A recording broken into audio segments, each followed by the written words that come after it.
Hello, I'd like to make a reservation. They hung up.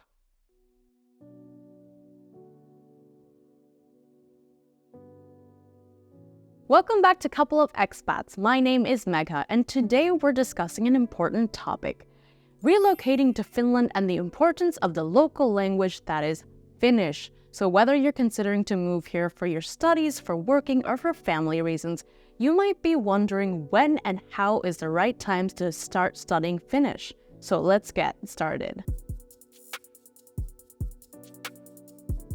First and foremost, let's discuss why are you moving to Finland, as your purpose greatly determines your study needs. For example, if you're coming to Finland to pursue an international degree program that's taught in English, you likely do not require much Finnish. It's also possible that your curricula already contains some basic Finnish.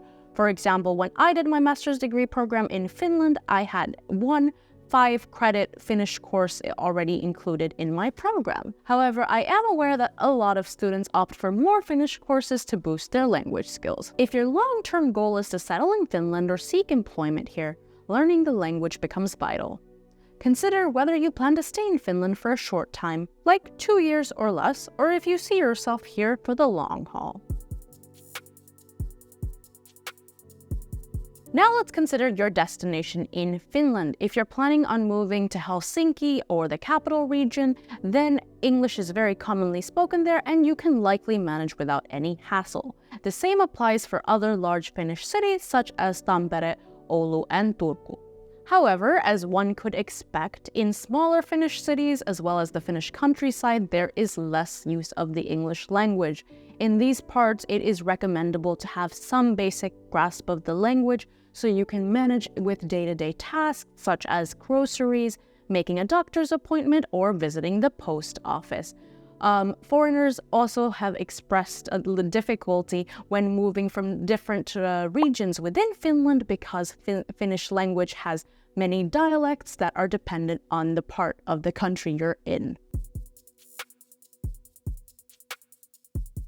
Next, let's shift our focus to how your industry affects your language journey. So based on the industry that you want to work in, there is a different level of Finnish proficiency that might be expected from you. Also, Finnish language proficiency can be different between careers in academia versus the corporate sector. In academia, like the University of Turku or the University of Helsinki, English is often used among colleagues. However, in the corporate world, particularly in customer-facing roles, proficiency in Finnish can be mandatory. For instance, researchers at university might find that most academic work is conducted in English, but if you transition to a medium-sized company, even a basic knowledge of Finnish language could help you participate in Finnish language-held team meetings or other company activities. Working in the service industry, such as a beauty technician or waitress, also demands some proficiency in Finnish, as customers often expect service in the local language.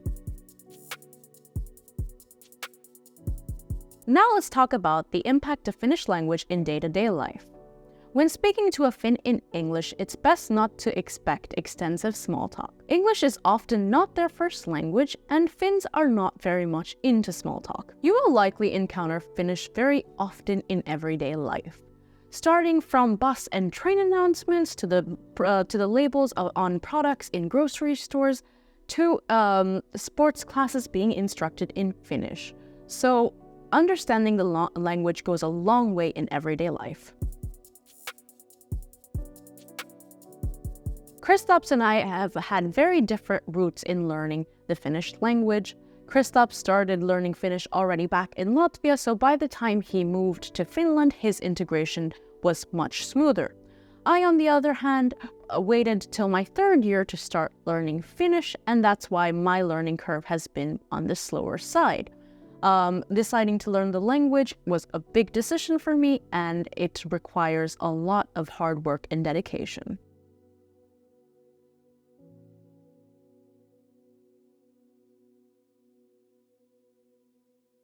So I've been studying Finnish for 1.5 years now, around 3 hours per week. At this rate, I've reached a beginner intermediate-ish level in reading and listening.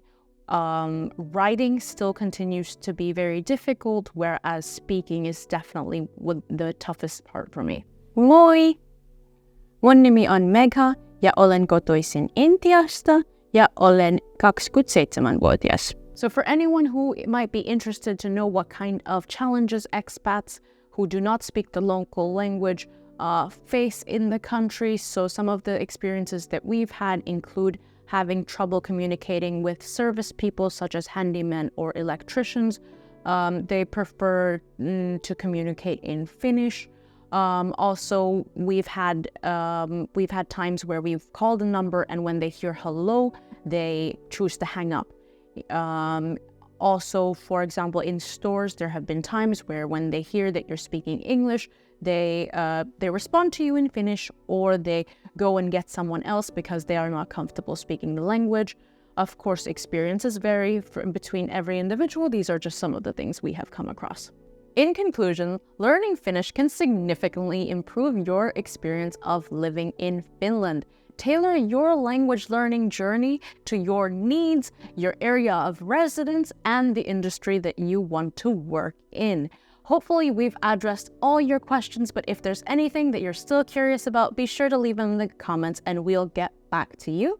If you found this video to be helpful, please hit the like and subscribe button for more content on navigating life in Finland. Thank you for watching and see you next time.